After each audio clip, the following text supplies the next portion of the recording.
partiti.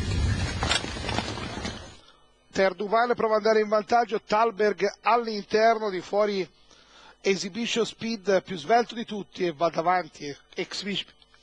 Exhibition Speed in vantaggio dall'esterno su Terduvan, Thalberg richiesto nella striscia probabilmente meno galoppabile oggi, visto che tutti vengono in mezzo alla pista. All'esterno Skittish Queen, in coda stupenda giornata. Sulla curva Exhibition Speed è in vantaggio su Thalberg che prova a rientrarli. In terza posizione larga si mantiene Skittish Queen davanti a Terduvan. In coda a contatto stupenda giornata che prende la schiena di Skittish Queen.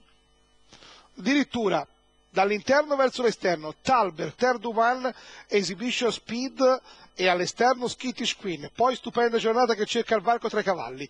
Exhibition Speed è in vantaggio, inseguita da stupenda giornata che all'esterno Skittish Queen, all'interno Terduvan che cerca il varco insieme a stupenda giornata. Exhibition Speed è in vantaggio, Skittish Queen prova insieme a Terduvan, all'interno stupenda giornata. Exhibition Speed è ancora in vantaggio su stupenda giornata e Skittish Queen. Exhibition Speed, quello di Livorno, vince su stupenda giornata. Skittish Queen è tornata la femmina di Carlo Rosalba, quella di Livorno dove si era espressa bene, oggi è tornata su uno standard accettabile, ha battuto stupenda giornata che ha avuto problemi di traffico nonostante 5 partenti. E terza Skittish Queen, 2,5 dalla postazione centrale. È tutto.